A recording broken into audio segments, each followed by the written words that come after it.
Now I want to introduce two people who come to us from the thick of it, Courtney Slade and Patricia Phillips. They both work at the Veterans Administration Medical Center right nearby in Albany.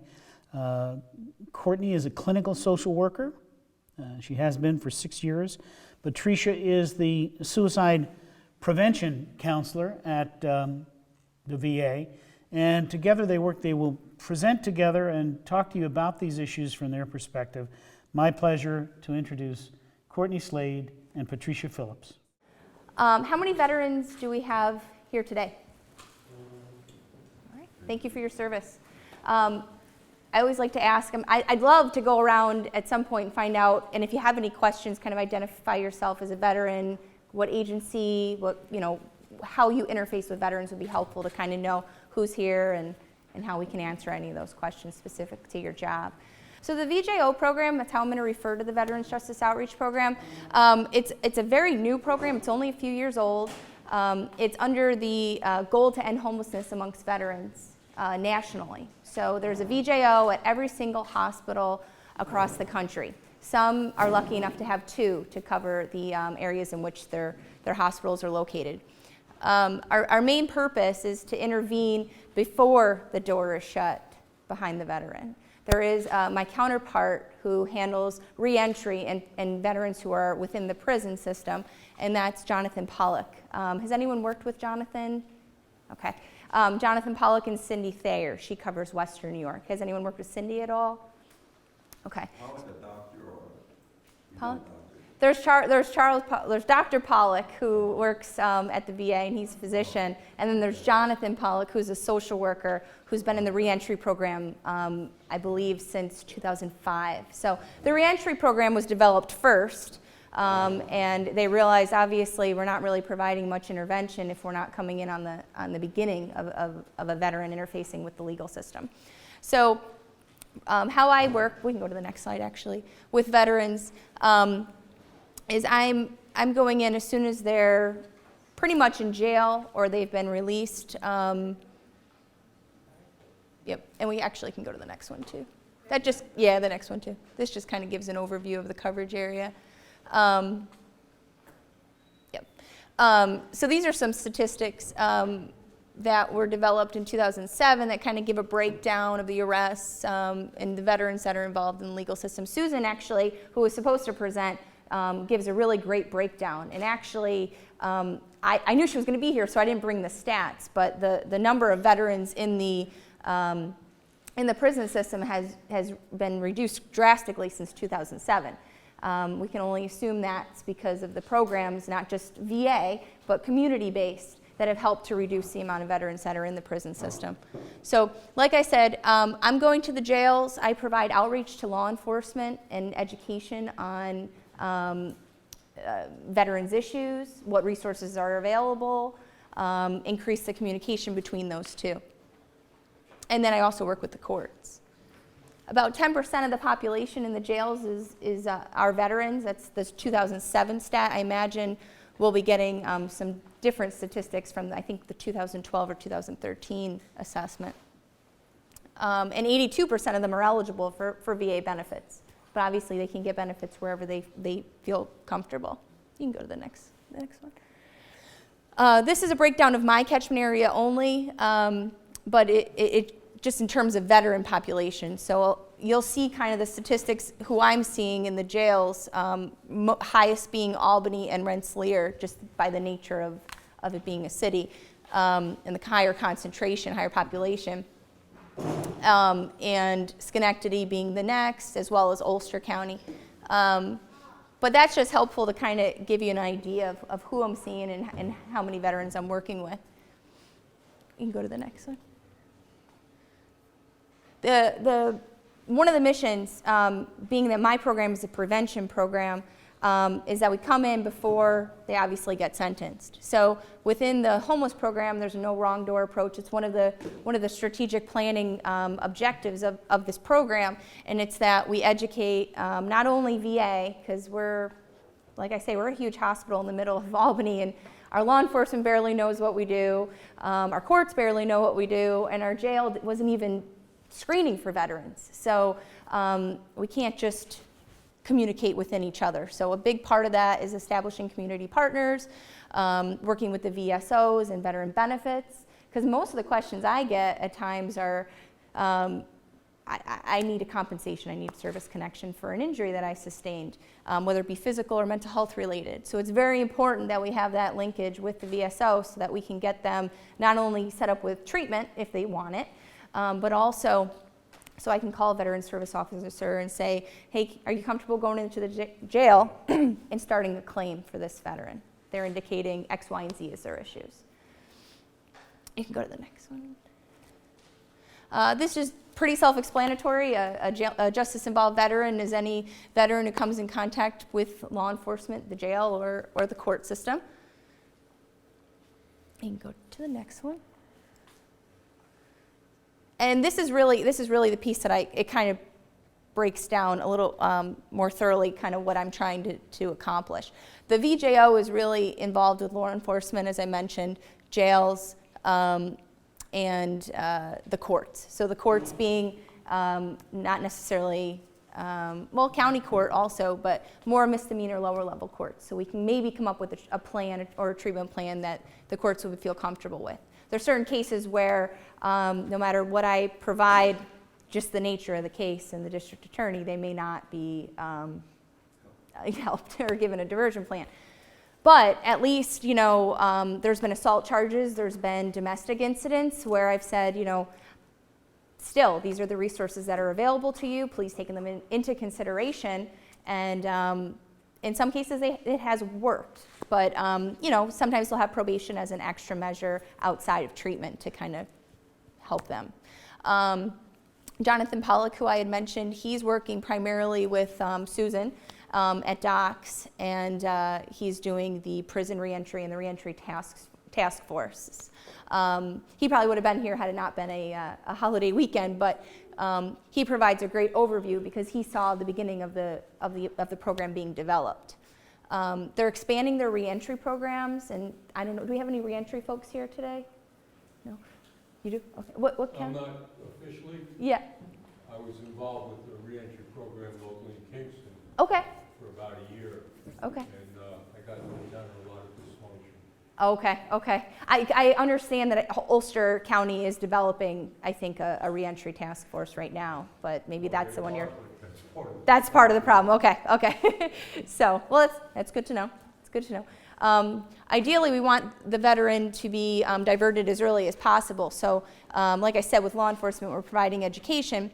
But in the jails, especially in the booking cells, if a veteran is not to be, they might be bailed out, at least they're given our contact information, and that's across the state. So it's myself in Albany, Bath, Canandaigua, Buffalo, Rochester, and Syracuse. So you can go to the next slide. A lot of what we're seeing too is veterans being housed. Obviously, the gentleman from corrections spoke to prisons, but obviously overcapacity. I have veterans from Jefferson and Dutchess County in my jail in Albany, and they're obviously not in my catchment area, so we still work and collaborate with the other VJOs across the state.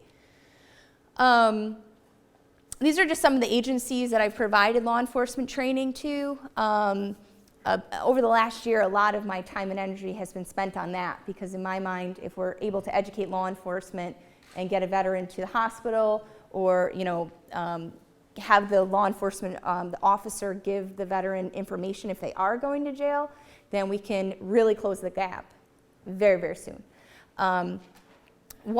Another way in which we're doing that, and that's in the last month, is DCJS is interested in us providing a curriculum on readjustment, various mental health issues, substance abuse treatment, pretty much everything we can provide in either an hour, 4-hour, 8-hour, or 2-day training that will be embedded in their basic training courses and in-services. So we'll have that opportunity hopefully in end of 2013, 14, to get in on that. So I think that will be great, because I have 164 law enforcement agencies that I have to cover, which is not really very feasible. And it's me kind of reaching out, not them necessarily asking for the training. So this would be just part of their standard training. They get the information, and if they want additional training, then they could always reach out to me to do that. So they have a lot of responsibilities. So what I try to do within my trainings is what works for you. What's the easiest way that you can give a veteran information? And I do that for law enforcement. I do that for the correctional officers. Because I have gotten responses, well, that's just another task that we have to do. And then I've gotten people who are like, we're really eager to help. So those are the people I really focus on. But the folks that are saying, you know, well, I need the least amount of work to get this implemented. And that's fine. I'm flexible. I'll do whatever they want as long as they're asking if it's a veteran or if they served in the military, actually, more specifically. Resource cards were developed. And actually, that was from feedback from the officers we were working with. So it actually has all direct numbers, not like 1-800 numbers, which is also on there for our crisis line, but our behavioral health clinic, our substance abuse program, the Loyola detox we have in there, so that they don't have to have that extra step to think and say, oh yeah, here you go, veteran, call this 1-800 number that may lead you to a million different people. So that's what we're really focusing on. You can go to the next one. I talk about this just in the sense that not everybody knows that we have VA police. They're not security guards, they're actually federal police. And usually I bring along, our deputy chief comes and kind of outreaches to our law enforcement. So this is just a breakdown. 95% of the officers are veterans. Most of the officers they hire are actually officers who worked either in the federal government or patrol at one point, so they're more likely to talk as opposed to, and this is on the VA grounds, they're more apt to talk to a veteran than to maybe arrest them or lock them up. So he really talks about that. One of the big questions that came up with bringing a veteran to the VA was, you know, well, what if they need to still be processed? Those types of questions. So Al, our deputy chief, he really explains those and kind of breaks it down. And often when police want to bring, say Albany Police just brought somebody last month, they'll call them ahead of time. We're bringing this guy in, this veteran in, and we want him to go into treatment. So they bring him through the ER. And it's worked really well so far. Go to the next. Another training program that's being put in place is actually all of our VA police are going to be trained nationally. We have the luxury in Albany of having a really great police force. They're invested in helping the veterans, and they're part of our training curriculum. But not all VA police have that. So that's going to be one of the goals for the next 2 years. We have a 2-year plan to do that. And we're actually in the first year. So Albany and Massachusetts, New Hampshire, Vermont, all New England will be trained in the next year. Jail outreach, just to give you an idea, the 18 counties, I'd say about 5 or 6 of them, they send me daily reports that indicate who's a veteran so that I can plan outreach from that point. So I do outreach by phone, in person, and video consultation is a new piece that we have in some of our counties. I do that a lot with Essex, Washington, Clinton, more of the rural areas so that we can see the veteran much sooner. There are a couple jails that aren't on board with the reports, but for the most part, I think we're about 16 out of the 18, which I think is pretty good. Just goes over kind of again what I had mentioned before. The interviews are psychosocial assessments. They cover pretty much everything. Why are you here? What treatment have you had in the past? What treatment do you feel that you need? Are you eligible for VA services? I'll give you kind of an example at the end just to kind of wrap it all up so you kind of see how we might do various things. Bless you. Next one, please. And that's just the poster that's in all the jails. We actually made one for the courts also, but the courts weren't as willing to present that just for reasons that I don't know, but I'm still pushing for it because especially in the low-level courts, if the judge isn't asking if they served in the military, if they're not going to be at the jail, if the law enforcement official didn't give them our information, there's several gaps in that. So we're trying to get it in the court as well. This is just a breakdown of numbers over last year of who I saw. Obviously, the first number being who I saw either through phone, video visitation, or in person. And the second number being how many total veterans came through. For various reasons, I didn't see all of them. Some of the counties didn't start referring until halfway through the year. Some of the counties, or some of the veterans were not eligible, or I had to send them materials for community resources, or they just were released. Some of the counties, one of the counties, I was getting referrals, and I would call the next day, and it was great I was getting the referral, but I would call the next day and they would already be released, which is a good thing, but that happens a lot too. So, but we've tightened that up a bit, I think, in the last year. I'd be interested to see what the numbers are now. I think you can all agree with these. There's a laundry list of ways to benefits of knowing veterans issues. But when I'm out in the community and I have to kind of market it for the folks that aren't extremely willing to help, we want less arrests, and officers want less arrests. They want greater safety in interacting with anybody. But the greater diversion rates, lower taxpayer dollars. Obviously, that's something that they look at. I had one person that was the only thing I could get, and it was disheartening, but it worked, and we tried to work with that.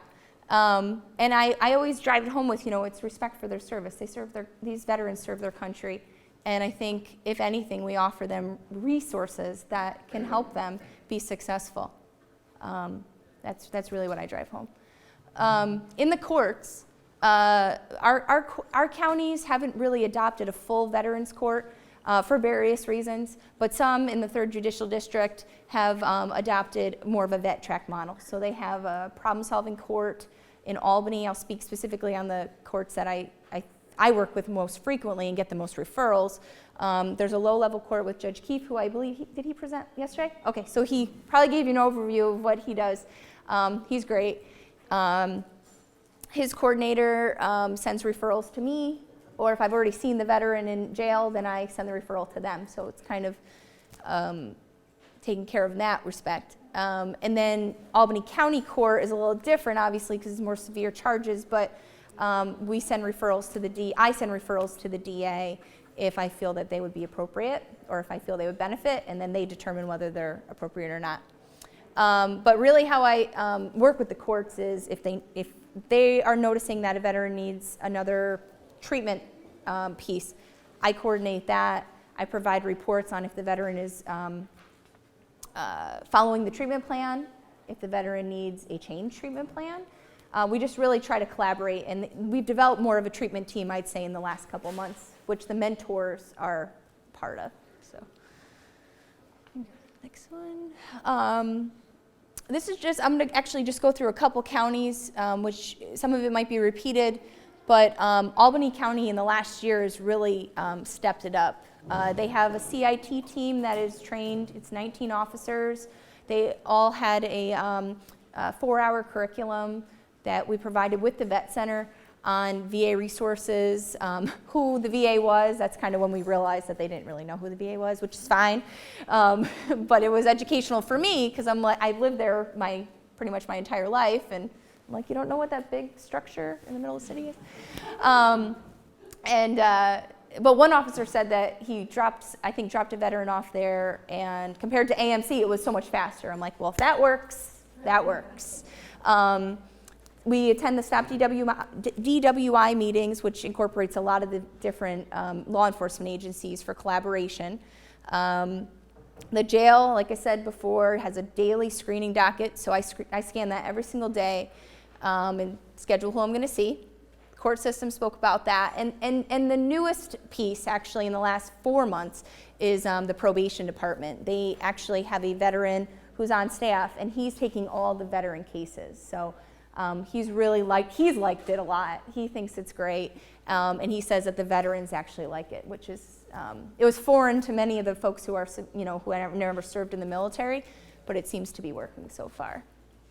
Schenectady County, that's where my example in a little bit is going to come from.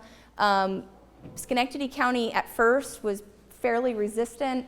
I think partially ignorance, and then how are we going to implement this? And so the first piece was the jail. So they send me a daily report, and the sergeant who does that is fully invested in scheduling any appointments with me, between me and the veteran, doing any releases, any applications that need to be filled out, pretty much anything. He's just really great, he's solid. And he has another officer that helps out if he's not there. In terms of law enforcement, they had, I believe, a change in the chief. So for a while, it was just kind of like in limbo. We didn't have any training scheduled. But the deputy chief, Al Articulo, he went and did, for every single shift, he went through what our program was, what Albany VA Police does, and how they can interact with us. So they're fairly on board now, and I'll kind of expand more in our example. Our next one, I think, is Warren County.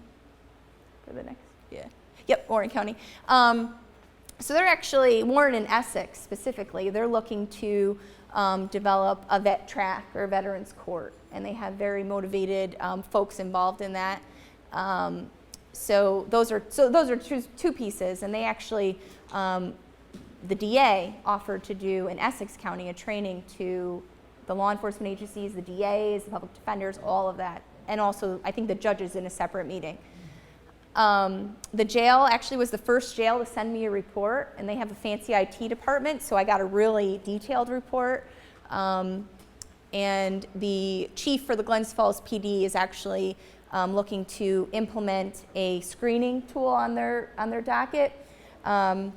I was pretty naive. I just thought if you said you were a veteran, told the law enforcement official, it would just somehow go along the chain, but it's not how it works. So the first piece we learned was the DA needs to know. So they need to know it from the report. So in Glens Falls specifically, they're hoping to implement that kind of separately, but that would be an extra task. Our goal through DCJS is just to update the statewide track system, which law enforcement can ask, have you served in the military? It'll all go on to the DA, and nobody has to do any extra work except the officer has to check a box when they arrest somebody or give them a ticket. So that's our goal, but I give them props because they're looking at it in a different respect before we get there statewide. So go to the next one. So this is the case example I'm going to wrap up with. In Schenectady County, this was a referral I received, standard report I get each day. Young veteran, 2 tours, injured himself, I believe in both of the tours, and possibly the first one though, more so. Purple Heart recipient, never enrolled in VA care, never knew about VA care, and I think he was given a general discharge because of substance use, possibly in his second tour. But he had all eligibility requirements to get care at the VA. So he was intoxicated at the time of his crime severely. He doesn't remember any of it, but it was a theft. So he completed the assessment with me, and I spoke to him on day 2. Sometimes when I speak to them on day 2, especially if it's an intoxicated crime, they're not fully with it, but he really answered all the questions. And I said, take it easy. I think he was on a detox at that time also, medically. So he answered all the questions. I told him I would be sending him an application for benefits. I would be requesting his DD-214. He didn't have to worry about the DD-214 at the time, though, because we have another program that we used. I asked him if he wanted treatment, because that's really a big piece. He said, I really, really need treatment, like all across the board. I said, okay, that's good. So I sent that all to him. We got him registered while he was still in the jail. He signed releases for his public defender. He signed releases for, I think, his mother, who was kind of his only support, really. He got into misdemeanor drug court. They approved him to come to our inpatient unit, and they felt long-term was probably appropriate, and he was comfortable with that also at our Bath facility. But the only glitch that came through was that we don't transport from a jail facility to the VA. So I said, how are we going to get him here? The point of contact at Schenectady County Jail, I said, we got to figure something out. He called patrol, said, can you bring him down? And because he had that connection, I can't ask patrol, he got him to bring him down. So he got in, I think it was within about 10 days, and the only other glitch was that drug court had to process him, so there was like a 4-day delay. But we would have had him in a week. He's doing well, he's in treatment, he's in long-term treatment, he hopes to get his degree, and he got service, he did not get a service connection yet, but he's set up for an exam and all of those things. So it just kind of show you how we work it out. And this example is really important to me because it's a county that was pretty closed off at the beginning. So it shows that it can work. So we've come a long way. There's still a lot more to do.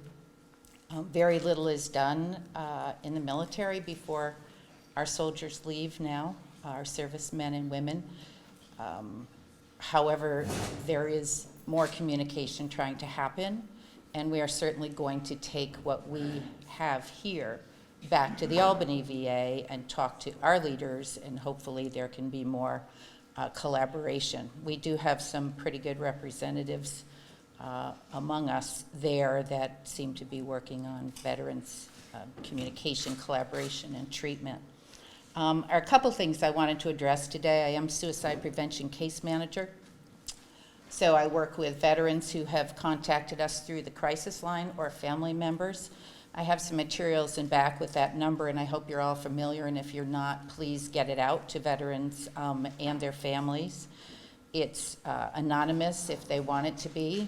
It's 24-hour, 7-day-a-week coverage. They're trained clinicians who will assess and lend support. We used to call it the suicide prevention line, and people didn't call. Now we call it the crisis line.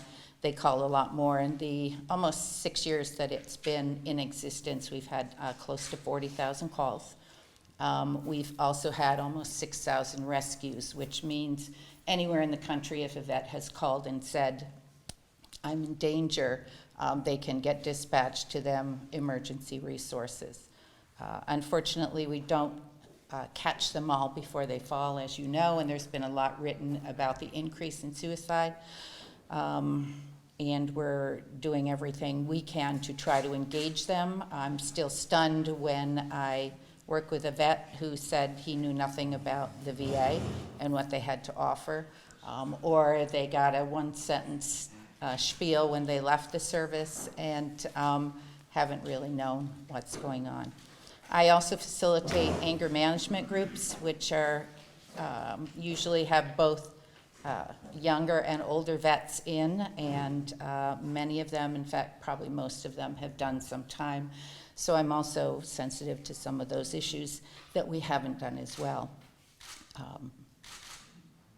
MST, somebody mentioned that, and I want to talk about that as well. I'm here wearing two hats. One is just to describe the suicide prevention case management services, and also to talk about services specifically for our women veterans. And I didn't see any hands of women vets here, am I correct? Oh, I'm sorry, I missed you. So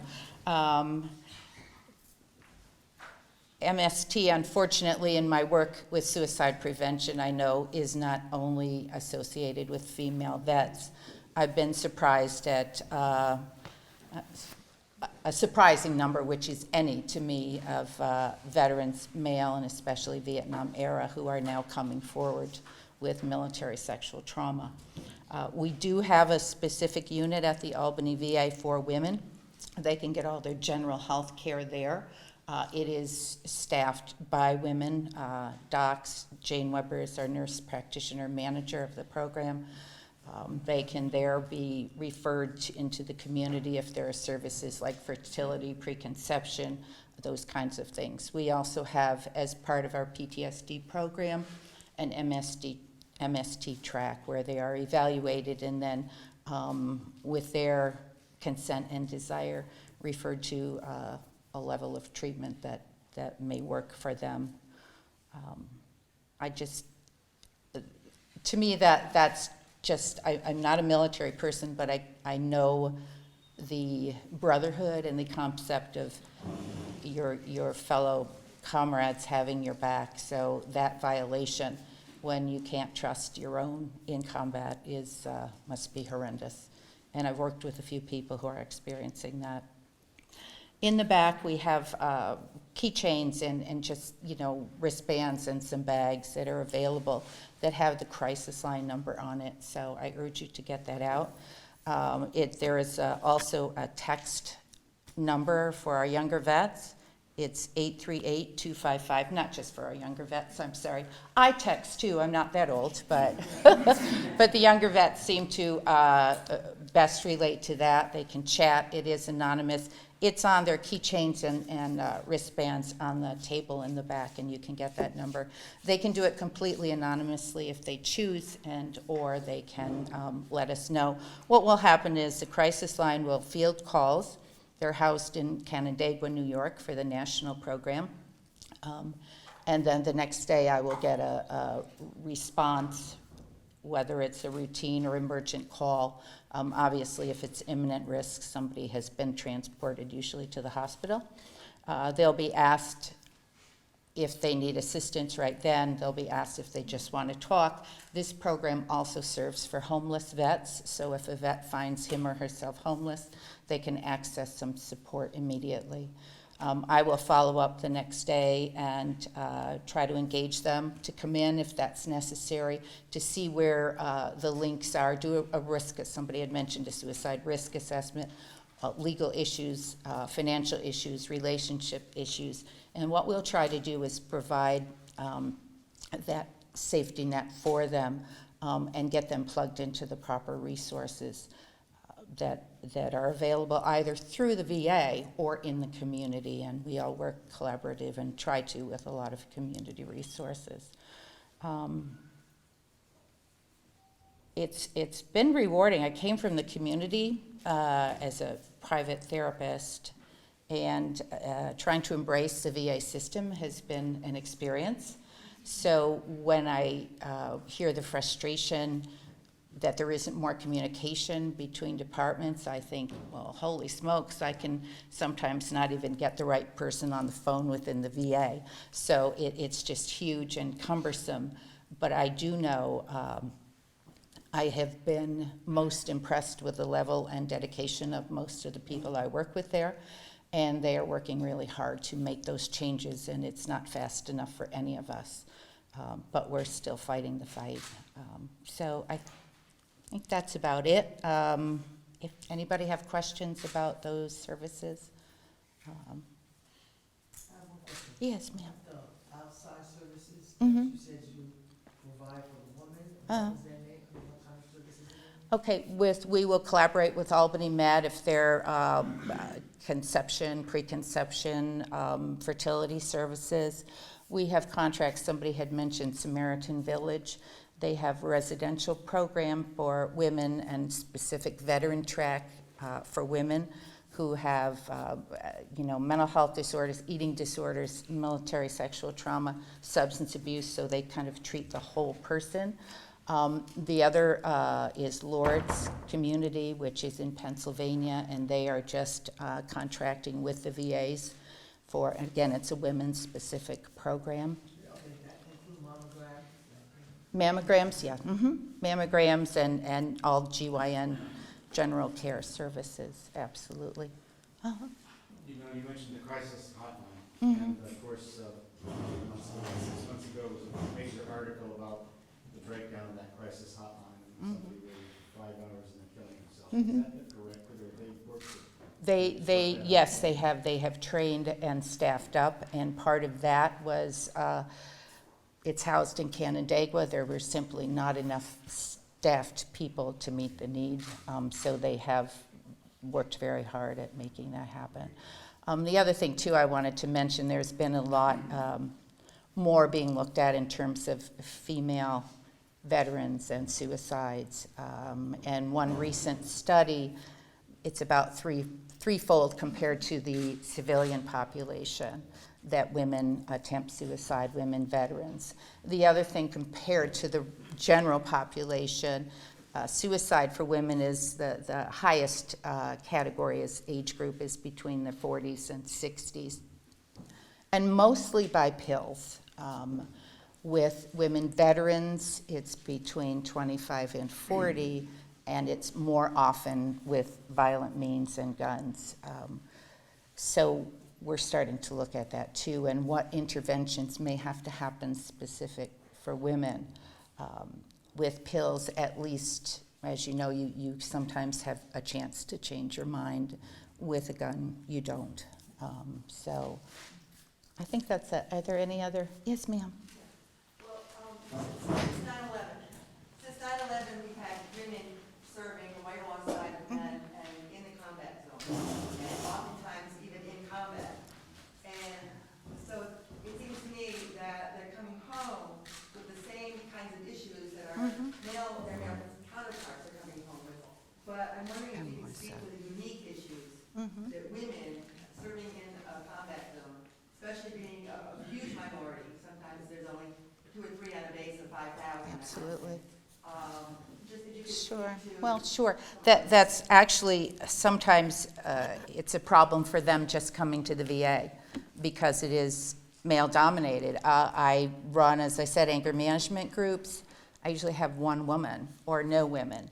And initially they say, well, I'm used to being around all men, but it is difficult for them to share some of those things. I think relationship issues are a lot more, well, they speak to them a lot more. Some of the manifestations of PTSD, for instance, I think we see more eating disorders and other adaptations to stress that might be different for men.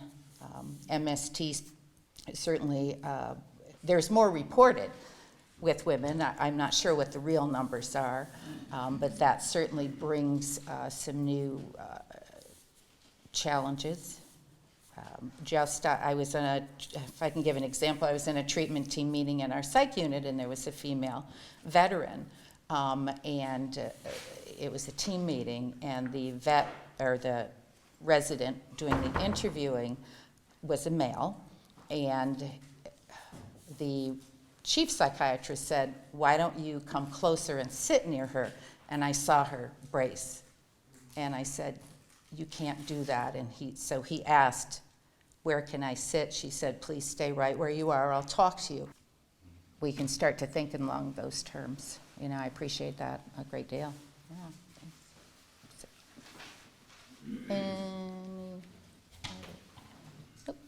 Oh, yeah.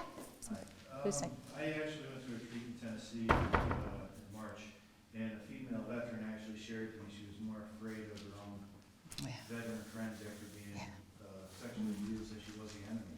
And she was having a hard time dealing with that. Are any of those issues looked at in the VA, or is that something that you want to talk to Dr.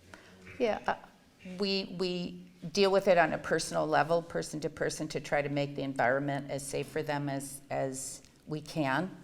However, there isn't that next step, which I'm hearing is how to help heal from that. You know, so when you're in treatment or when you're not ready to or can't be with people, we will do our best to make it safe for the female or male. But then that next piece is not there yet. So. This is not so much a question. Yeah. I'm just gonna let you know that there's a wonderful new film out. It was on PBS called The Invisible War, and it is about what happens to some women, and I suspect a large percentage of them when they do report military sexual assault while they're still Oh gosh. and how they're treated, and oftentimes demoted, oftentimes labeled as mentally ill, they lose their benefits, all kinds of things that happen when they report. So we're actually thinking that the numbers are probably a lot higher. Being Sure. reported because the woman's livelihood can be taken away from her. Absolutely. And if they're in the military and they report it, there are repercussions. Often. It's also on Netflix. What was the name of it again? Right. Okay. Thank you. Yes. One more brief comment for Sure. all our sakes. Let's not forget the men who are victims Oh, of absolutely. military and non-military sexual trauma. Absolutely. And the additional shame and burden they Mhm, carry. mhm. It's harder to report. It feels like an even, not a bigger betrayal. Betrayal is monstrous, but a terrible, terrible betrayal. And for a man to step out and say, I'm a veteran, maybe I'm a combat veteran, and I've been sexually traumatized, and Yeah. abused by my brothers, is really difficult. Sure is. So, men, we know, the statistics are around between 10 and 25% of male vets experience some kind of sexual trauma, and like the women, they are terribly underreporting, and they feel even less able to enter into MST programs because Because they're additional men. stigma of being Absolutely. a man who's been abused that way. Absolutely. Okay. Thank you, folks, for having me.